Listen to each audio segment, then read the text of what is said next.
Morning friends, कैसे हैं आप लोग।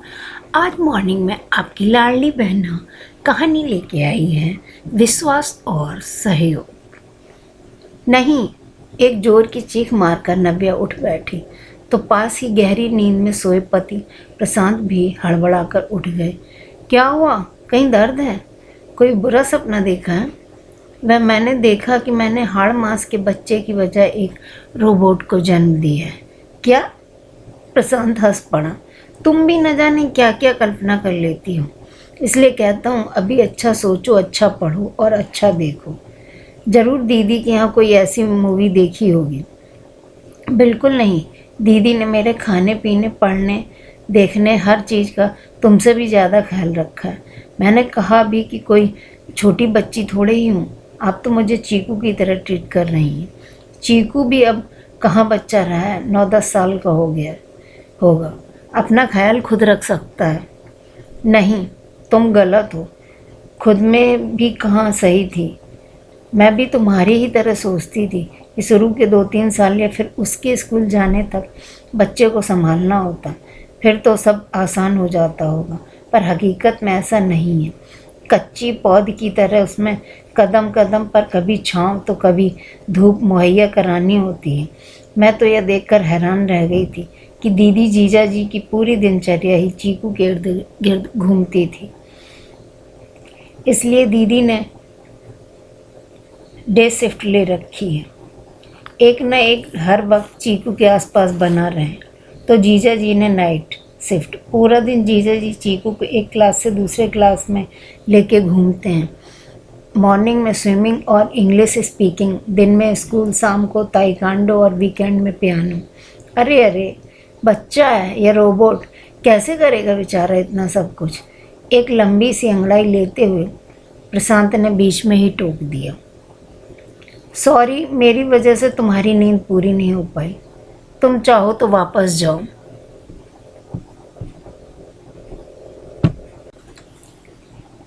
सॉरी, मेरी वजह से नींद पूरी नहीं हो पाई।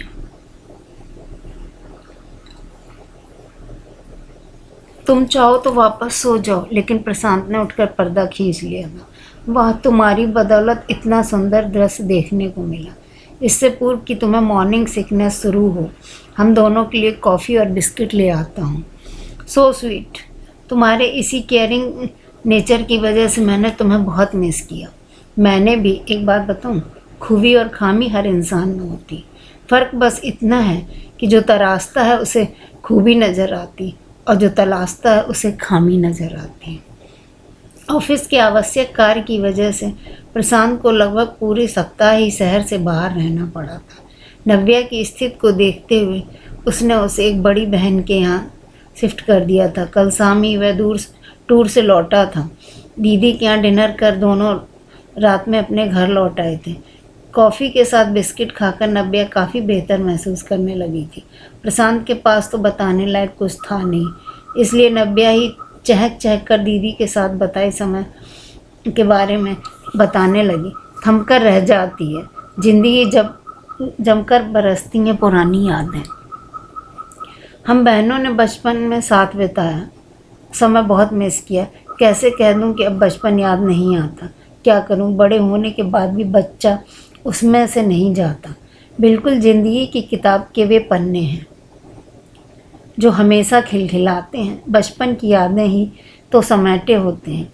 प्रशांत सहमत था। पापा चूँकि प्रशासनिक सेवा में थे, इसलिए उनकी पोस्टिंग गांव कस्बों में ज़्यादा रहती। कच्ची इमली, कैरी, सौंफ के बूटों की खुशबू अभी तक मेरे नथनों में बसी है। कच्चे लहसुन और सरसों के तेल में पके गोभी, गाजर, सलगम, मूली के अचार के तो हमने मर्तबान के मर्तबान उड़ाए हैं।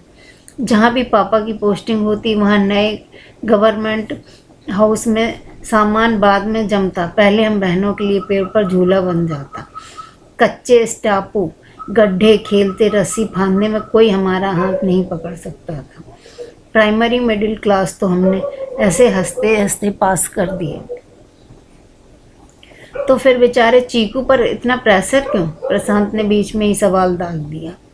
मैंने भी दीदी से यही कहा था कि वे भी चाहती थी कि चीकू अपना बचपन अच्छे से जिए, पर पढ़ाई का प्रेशर ना हो।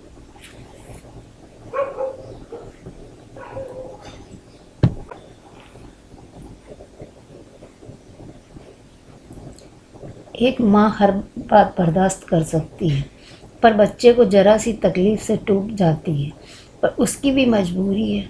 आजकल प्रतिस्पर्धा इतनी ज़्यादा है कि चीकू से ये सब नहीं करवाया तो अपनी उम्र के अन्य बच्चों से बहुत पीछे रह जाएगा। तब उसमें जो हीन भावना आएगी, उसका उससे मेंटल डेवलपमेंट और भी रुक जाएगा।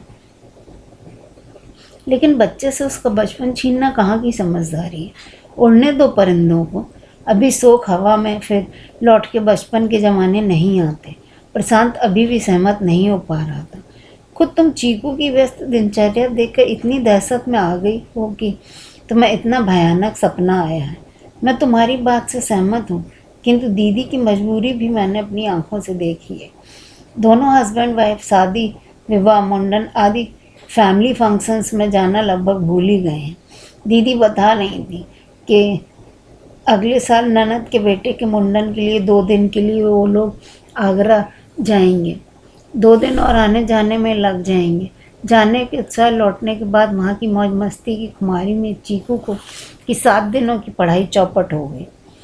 परिणाम स्वरूप सेकंड टेस्ट में कुछ नंबरों से पिछड़ कर वह सेकंड में 4th रैंक पर आ गया। सेकंड से 4th रैंक पर आ गया।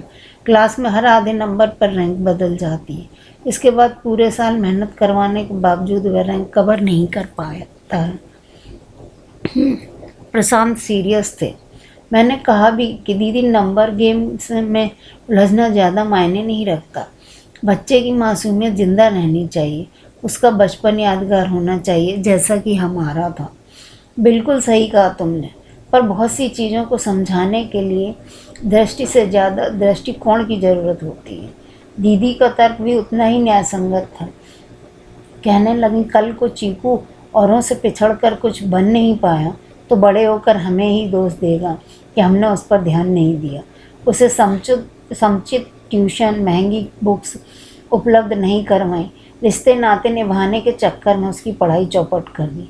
कहेगा वह बहुत कुछ बन सकता था, पर हमारी लापरवाही की वजह से उसका कैरियर बनने से पूर्व ही बिखर गया। वैसे भी पर उपदेश कुशल बहुत तेरे। कल जब यही समय तुम पर आएगा तब देखती हूँ तुम क्या करती हो। चुनौती जैसी बात हो गई है तो मैं तो सोच कर ही काम जाती हूँ कि जो अभी पैदा ही नहीं हुआ, यानी कि हमारा बच्चा अब चीकू की अवस्था तक पहुँचेगा, तब तक कंपटीशन किस मुकाम तक पहुंच चुका होगा। हम उसके साथ अपना बचपन जिएंगे या हम पैदा होते ही हमारे साथ बूढ़ा हो जाएगा।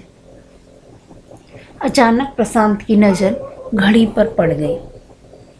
वह चौंक पड़ा। दोस्तों, आप लोगों को यह कहानी कैसी लगी?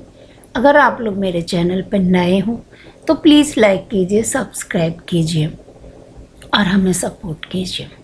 दोस्तों, बच्चों को उनकी तरह उनके आगे बढ़ने के लिए हमें सपोर्ट करना चाहिए, लेकिन प्रेशर भी इतना नहीं करना चाहिए कि वो अपनी मासूमियत को छुपा लें या खुद में ही गुम हो जाएं।